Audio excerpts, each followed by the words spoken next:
Abonnez-vous, aïe aïe aïe, sur Icoville TV. J'ai des un papa liputa gougou. Abonnez-vous massivement sur ma chaîne YouTube, Icoville TV. Icoville TV. Papa liputa en place. Bangonio sondenge moro sofunga. Voilà, mesdames et messieurs, fidèles Internet, bonjour, bienvenue dans votre émission qui est Grand Rendez-vous. Émission Oyo Ezaliko P Sabino Valeur. Émission Oyo Ezaliko Kundola, Boanya P Mayele. Tozali bongo na kati ya résidence ya Dadimola. Oyo wapi azali marketeur, il y a héritier Watana, et puis il y a groupe Tam de Wata. Tozo solo na ye mingi etali makambo ya vie professionnelle na ye. Wapi je m'en vais directement ko saluer Mbote Monsieur Dadimola. Ouais, Mbote la bandiko tout. Ou a fait l'anda biso, moment où Mbote la Congolais nyonso sika bazali. Voilà, besoin de l'absolu direct qui a Icoville, c'est bien moi, appelez-moi merveille MDD, la voix de l'aigle. Tozali bozo betali solo, il y a orchestre Oyo et ba les autres salles vraiment rage. Na kati ya monde tout tolo batabo monde mais ba question na biso et qu'on nécessité ba réponse et pas il y a Dadimola. Dadimola, comment va la santé? Il y a groupe et puis il y a Yomogo personnellement. Ouais, écoute, ça va. Ça va. Déjà, aux deuxième semaine, hein, si j'ai encore une bonne mémoire, Bazonga qui est 22. Bazonga il est 22. Donc, tout qui est la troisième semaine. Le lot est 10, hein? Le lot est 10. Et les 9. Le lot est 9. Voilà, déjà 3 semaines déjà. Et puis, orchestre Zonga qui n'a qui. Moi, mon santé déjà. La troisième, ça va. Sauf que là, moi, encore les déjà qui est à l'instant, tout est bien. L'activité cool, les gars qui vous avez qui maintenant, c'était pas des combattants, parce que on a la kenda été, on a la tikalaki. Les informations comme la qui ou non? Ouais, bah combattant, bazala, bah tu merveille. Bah combattant, bazala, bah voyouté. Lutte bango ba minaka, ils ont la lutte mon copé quelque part riche et gomba qui s'appelle, bah quand jambo kana osama. Si. Mais peut-être procédure au bakendelaka. Ma procédure misusu bazwakango na kanda. Peut-être menacer un musicien qui n'a rien à faire avec la politique. Menacer un comédien qui n'a rien à faire. Menacer un journaliste qui n'a rien à faire dans ma musique. Pardon, ma politique, dans ma mboka. Parce que moi, comme je suis là, nazala peut-être na place nous na kendaka. Donc, on peut l'histoire na kenda à Cape Town qui est en 2019. En 2019, nous allons à Cape Town. Mais na Koni na Cape, il y a de ces gens-là. Bah, boy dans cette émission. Oh, c'était dit à quoi? Donc voilà. Je comprends. Mais il a eu un temps de vendre expliquer mais puis mon amai, banamai. On a boulot dans là, ils a gamoy. Non ça. Bino baba combattant. Bit na bino ils a bouilli. On a biso ba musicien. Nous on dit na zabou. Moi j'ai des amis, les lois azaba ministre, les lois azaba député. Mais nga des manatures na tikala moko mona na bureau na yiti. Mon côté. Maman salanga nchik l'excellence ça la ministre. Nous on a na bureau. Pourquoi? Parce que nous fans na ngati merveille, mais naza na ba principe là. Déjà avec le travail que j'ai fait, naïba ko futa pala bato, naïba ka ko zala un peu moins bien. Peut-être que chantier mais peut-être dans un mois, tu comprends? Et puis quand on a Moussala Oyo, on a joué à Master. Il y a Bato Bambongo, il y a Bana Bato Bambongo. Na place où on a travaillé avec patron, on a considération vis-à-vis de nous. Ayebi que tout ce que ça n'a pas besoin de 50, 10, 20. Voilà, on bien. Bah ça bien. On a quoi battre. Tu n'as jamais au moment où on a télé la fin. Je comprends donc. Nazala, le principe on a mis ça la vie là. Et c'est pour mon respect. Donc, par là, je voulais dire que bah combattant, bah vous l'arrêtez que les musiciens mangent à tout prix. N'a pas politiciens non. Il y a ceux-là qui ont étudié aussi avec les politiciens. Mais avant pas comme un politicien, pas comme un musicien. Il fuit d'abord des amis, il fuit d'abord des collègues de classe. Les lots statuts, il n'est tout changé parce qu'on grandit, les années passent aussi vite. Donc, cela ne m'empêchera pas, na collègue, na master, il n'est pas dit qu'il a moula, dans un domaine. Le peut-être là, on a un salaire à $1000. Les moula, on a un salaire peut-être il y a 20. Mais $200, il ça la moula bien. Donc, on a ça, les à côté, les à quatre, ou peut-être au bien. Mais il y a un autre, ça là, qui est un musicien, un politicien, à tout prix. Tu vois? Donc, les combattants doivent changer quand même leur lutte. Ils ont une lutte noble, mais va libéraliser un peu. Ok. Mais les musiciens vont menacés pour répondre à la question. Il y a l'Espagne, bien, Paris, répéta bien, Istanbul. Il y a 3 concerts et les cas très bien après dans le Kinshasa. Maintenant, là, vous comptez effectuer des placements dans le niveau à pays après l'Angola. L'Angola, donc déjà, il fallait tous aller en Colombie, mais tout à l'heure peut-être après. Angola, nous allons en Colombie. Donc, nous avons d'abord des productions qui sont déjà connues. La première production est le 1er avril, au niveau d'Angola. La deuxième production est avril. Mais les 3. Donc, pour être vendredi le 3 avril, pardon, vendredi le 1er avril, la Cine Atlantico. Pour être dimanche le 3 avril, la Cine Atlantico. Mais nous avons la lire à part où tu dis, c'est comme si. Tu kokota la province, tu kokota pe babaye ko mususu ko betela ba commune mususu pour que tout beta concert. Donc je profite d'ailleurs na pesa mote na master na ngai Simon Arabe. Je te salue bro. Na pesa mote na Alain Visor. Na pesa mote lisusu na JC Pharaon. Na kobosa na pete ko pesa mote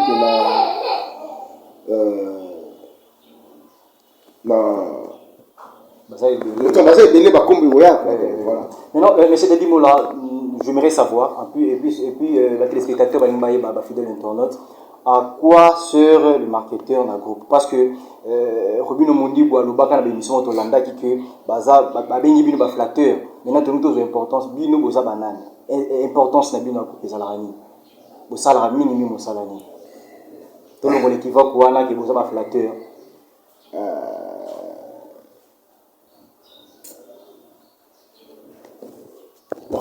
La loi de Jamambo, on a mon qui est le cas. Si les longs sur ça, on dit bouteille. Mais lui, donc, Azala frère, a yébi peut-être le parcours, tout ça là, tout ça là, on a yé là. Là-bas, propos, on a tout ça là, tout le temps, on a robiné. Bolekani. Mais, à l'obak, on peut aller vous avez mon marketeur. Quand on parle de porte-parole, là, on englobe. Il faut le porte-parole là. Il faut le bas. L'ingi pas na kutinga ma awa nga na oza na flatterie bon voilà tout ça la flatterie mutunya so moni flatterie ezalaka option ezala nzoto il suffit kaka ou automatiser je comprends ils allaient sourire ils allaient ma finga ils allaient ma clash ils automatisme mo ezala na banzoto na OK. Il suffit qu'à utiliser et Gobima. Soit on a un président de la République pour ayukanga bien, pour s'intéresser à nous. On ça peut pas parole flatteuse, non? Mais netinga, ngandi na zabona na temps ya ouya permis l'artiste pour nous aussi la poto. Yo kana ba propos na. Donc moi si on a poto ayebi que non, tonton ouya na été pour agent. Parce que ça n'est pas été. Attaque de Nengi. Non, moi, c'est pour toi, moi, c'est Kimba Bassit. Tu ne vois pas de filles qui noisent à travailler en placement standing et vendre. Ok. Parfum au banamba na poto, à peu près 40. Et là-bas, banamba na poto, à peu près 40. Et ça, là, film au goût, voilà. Et bon, leader na bisopé. Bango peut aller là-bas, c'est à poto. Baflata, à peu près, c'est à poto.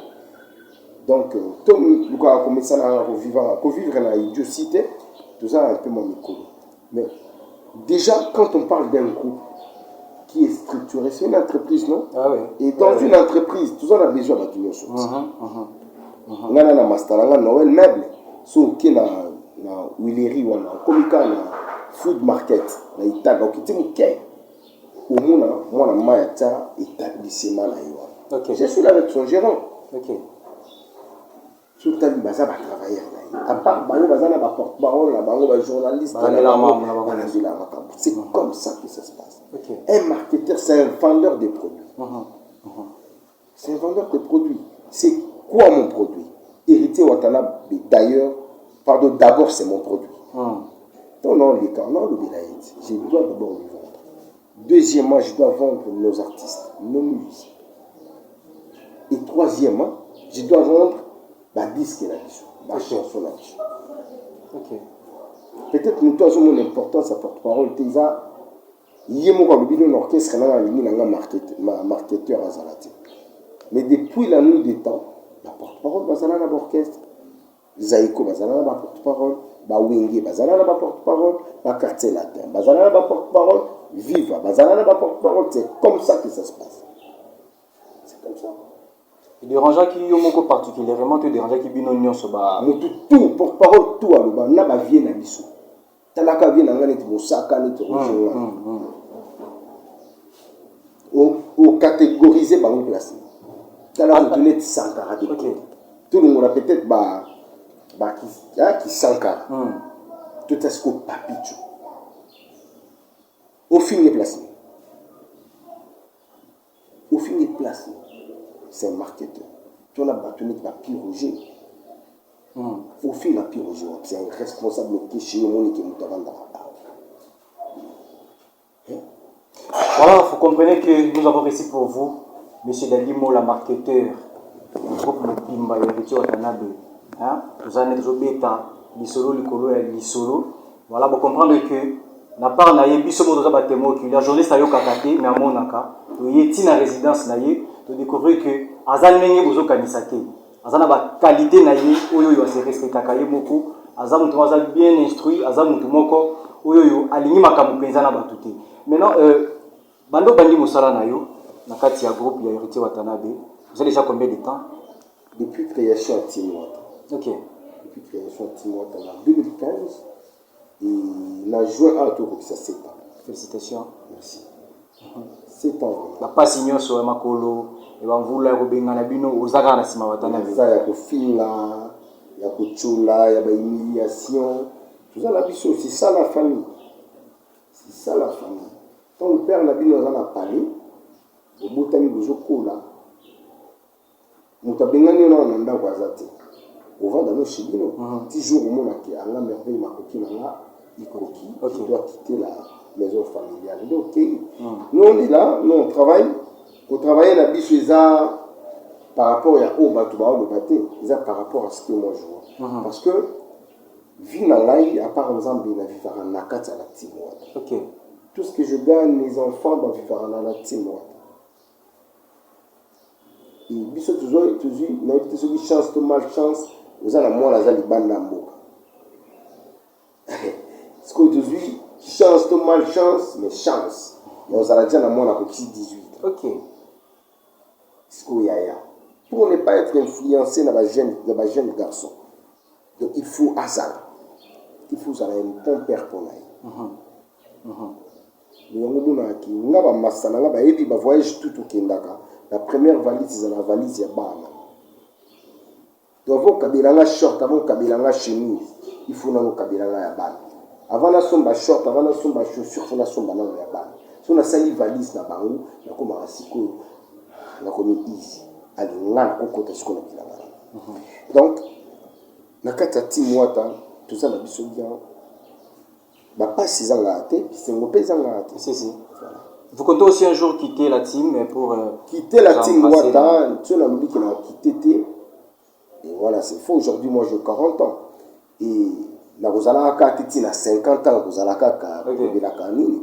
J'ai aussi des ambitions, j'ai aussi un diplôme et une licence.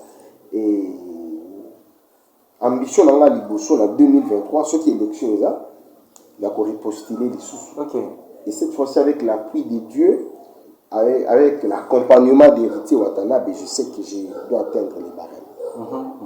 Vous préparez déjà un héritier ou à succéder dans notre trône? Non, pas qu'au succéder. Nous avons de bons travailleurs comme Brice Nzomono, comme Francis Dibaya.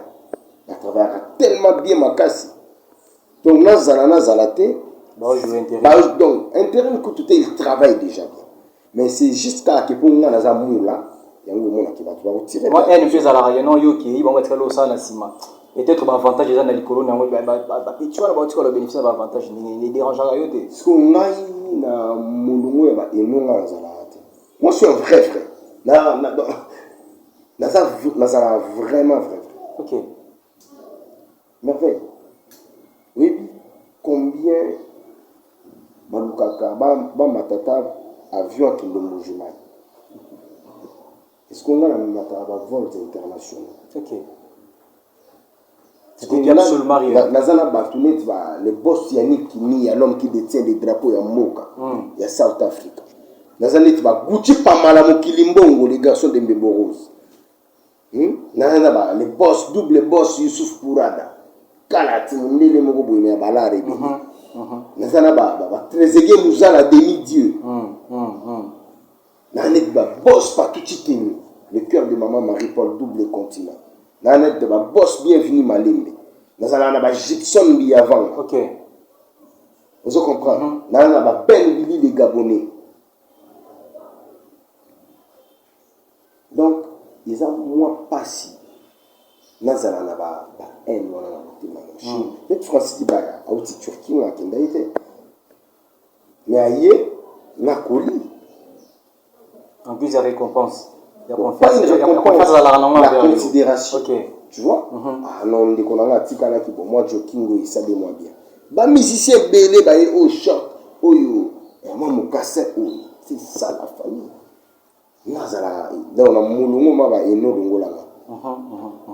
Maintenant, souvenir, nous, aux Anango, Banda, vous 15 ans, à la team de Wata. Souvenir, 7 ans, voilà. La team de Wata, ils ont marqué que non. Na canal il y a structure nazali où il né attaque tout na kabila na pesa te souvenir nous en a OK non na ko kabila mututé non déjà c'était un exemple on a formulé parenthèse na ngobi que non et loko za souvenir na ngai liboso na vie na kati ya musala nazali ko sala na bénéficiaire na yango na musala ya qui porte parole ya kati ya Timwata na kati ya structure ya Timwata non naza déjà la relation. La formule apporte la relation. On a ma carnet d'adresse. Antonia. Comprends? Ils savent. Le Mère, je te salue. Vraiment. Monsieur Mbota trop, Gibson Biavanga, et puis c'est Mbota trop, donc tout ça, et tout ça, on a battu Belé, Eric Diego, la PCP Mbota trop. Les boss Malungoy, ma maman Angélique Ngoy, donc il y a trop tout à vie, mais au boss, tout à vie, donc tout ça, il y a Karamini, donc là, donc la Timota là va se venir à venir, Timota, Sona, Talisho Bamboka na Kinda, peut-être que ma salanga va licencier de temps à l'autre vidéo, va appeler un salaire à bien au Likanga. Ok. Et puis chaque mot qu'on a la relation. Donc, Manik Sina Nibolo, le boss Masalanga, il a Shadi Moussa Saoulé, côté Puna, petit Nanga Glodi, il a parlé. Donc, le docteur Chico Mwanza, il a Tini Tumba. Donc, on a vraiment la relation, on a la team Wata. Moi, nous avons $100 des Alamara. Moi, nous avons $100. Nous avons $100, les lobbies. Et comme il a déjà que vous faites Watana Beboué, vous avez reproché en public, en plein air, vous avez blessure et blessé Yopé, vous n'avez pas eu au Lalaté. Kola Laté, c'est trop dur. On a Kola Laté déjà. Kola Laté déjà, pas là, mais en tant qu'humain, quand il faut se réaliser, c'est pété. Mais bien habitué à la carte, il y a nous la sommes bien, nous la carte. La master, il s'est réalisé qui tout le monde a qui va proposer mon mabé. On a peut-être un robot ça. C'est comme ça que ça se passe. C'est un humain, héritier à ça humain.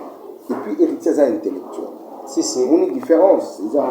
Compréhension intellectuelle, la compréhension peut-être il y a un peu normal, ils sont tellement différentes. Lui, il comprend tout. Maintenant, aujourd'hui, ceux qui vont compter, les marketeurs, vont porter parole, ou basali bakomono basali bakomote. Oui, comme classé dans la 40e position. Voilà ce qu'on a, vous allez moi pas si la classé. Voilà ce qu'on merveille la corporation là il va vendre la lobby. Donc na yo mo mitali obi était so batinga na on frappé ou on maso ba classer na rendre biso azate. Déjà au Sankara c'est ça là il na bojenga de vous aura diplôme na bino bo kende na ngona ba biro. Tout c'est dans la biso. Déjà toi na pas travail.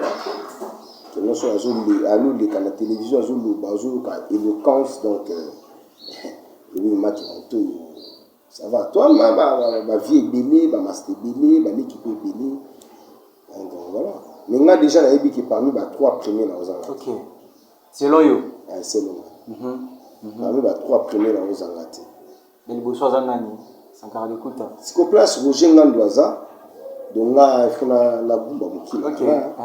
Place Blanchard Moussaka azafuna gumba mukila place Sankara azafuna gumba mukila po baza ba yaya baza ba ini surtout kokuta musala donc je leur dois beaucoup de respect. OK. Et nazala reconnaissant na bango peut-être bango de place baza ba ko lubaki mula boye ngai place bango baza na lungate na bino premier.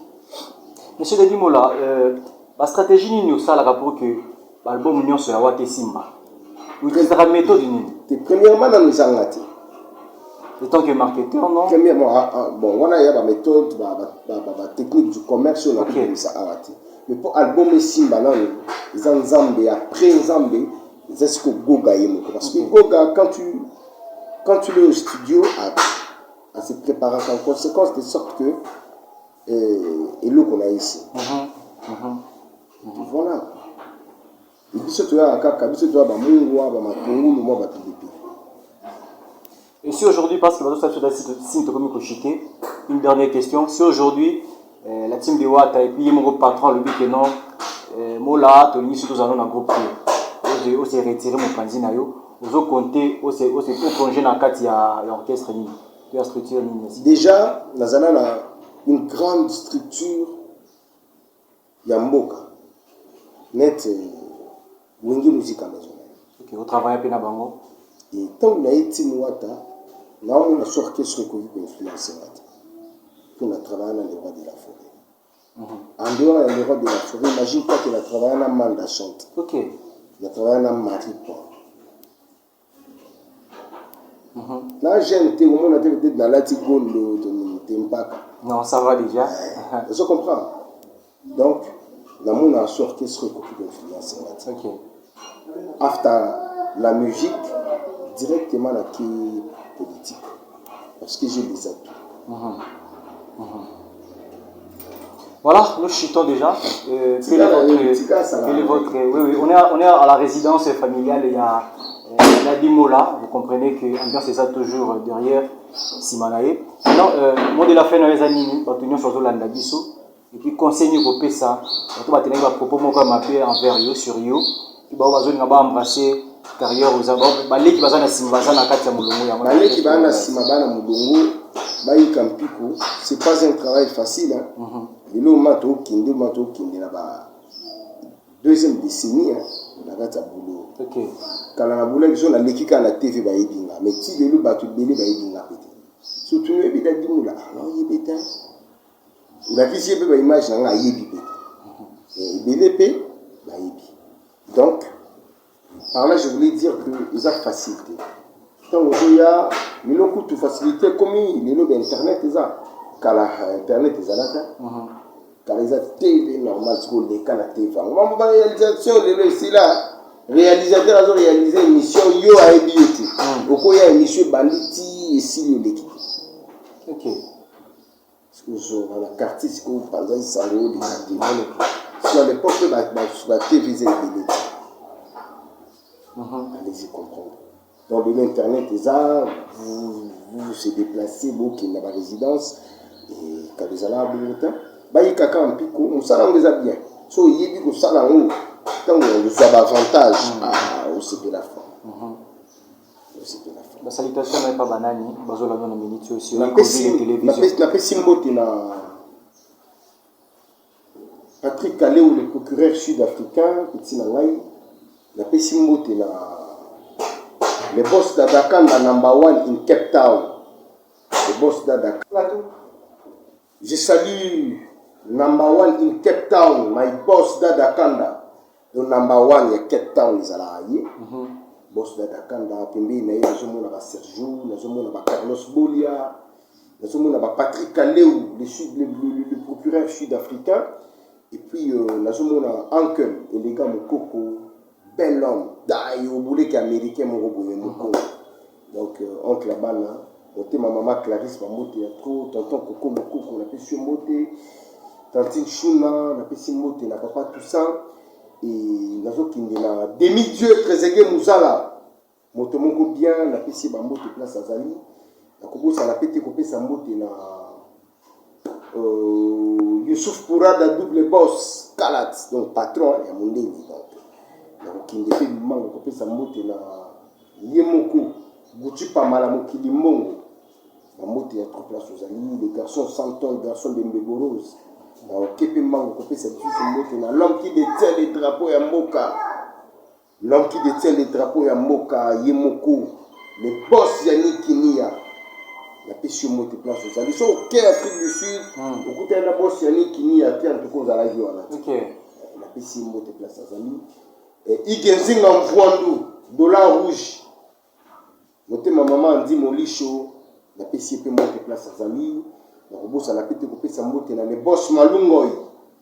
Hein, Malobi Luanda na Maboko, Angola na Maboko. Noté ma maman Angelica, Ngom, la Zoya. Ben Willy les Gabonais n'a pas sur moto à trop, n'a pas sur moto na Gibson Biavanga. Na Buleka Imbonder quoi. Gibson Biavanga patron. N'a pas sur moto na Abel Maya, n'a pas sur moto place aux amis DJ Champagne. La moto à trop, Masalanga Simon Arab, Simon Arab. N'a pas sur moto et bah tout au balinga dadi moula. Boss bienvenue Malembe, boss Patuchi Temu et puis bon séjour aux États-Unis, à toi l'américain, mon beau-frère, Bruno Rubika, mon propre Bruno Rubika, la question mon théâtre, beau-frère Souzali, batté la banne à Malam quoi. Hein? Donc Bruno Rubika, la question mon théâtre, sur la Dani Chando, les Chinois noirs, hein? Les Chinois congolais. Donc Dani Chando, la question mon théâtre, tout au bas de la dîme là, la question vraiment dans mon théâtre. Place Bino Bozali et puis ce qu'on nous là ta bien nous là ta kitoko na South Africa. OK. Pour qu'il n'est ici comme on na quelle mer ou on a shop Gino Moda. Bon kuta na Gino Moda, Serge Moda, Kolati Sabino. Donc kuna mabilamba ya solo rien à voir avec la Chine. Kuna les a vraiment Italie, kuna les a vraiment donc hein, bilamba ya qualité donc Gino Moda je te salue. Maître Végéta, Mutu wa Matata. La pêche au moto à trop, Chagimou Saouli, Docteur Chico, en tout cas, on a battu Belé. La pêche vraiment dans moto à trop. Tous allons toujours ensemble, tous allons toujours together. Les Zambé, en tout cas, merci Nayo Hervé. Tu ratané moi trop. Pardon, merveille, tu ratané moi trop.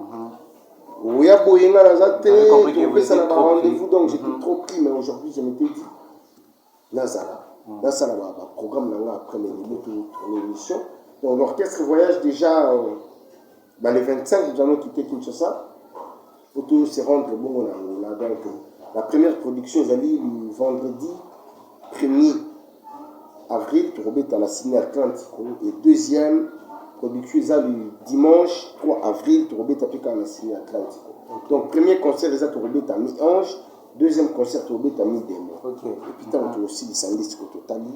Comment est-ce que tu as Voilà, courage à vous, messieurs Dadimola. Nous avons continué toujours à battre la carrière.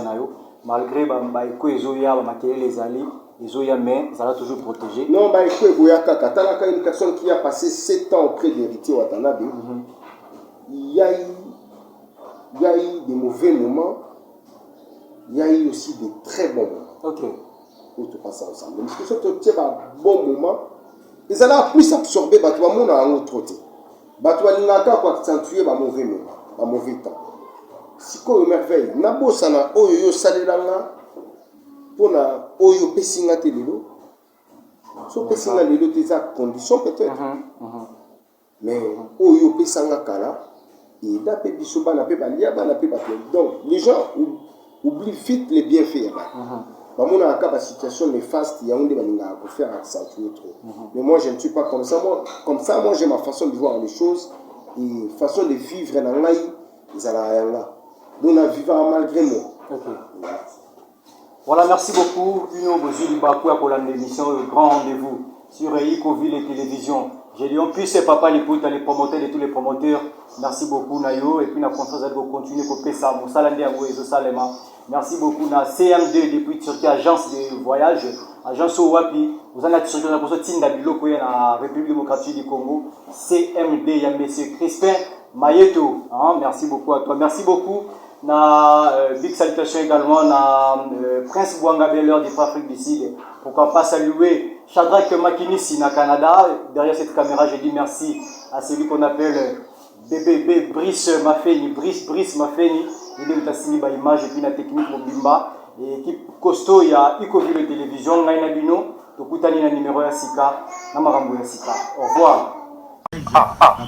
Abonnez-vous. J'ai dit sur Icoville TV. CDA Papa Liputa. Abonnez-vous massivement sur ma chaîne YouTube. Icoville TV.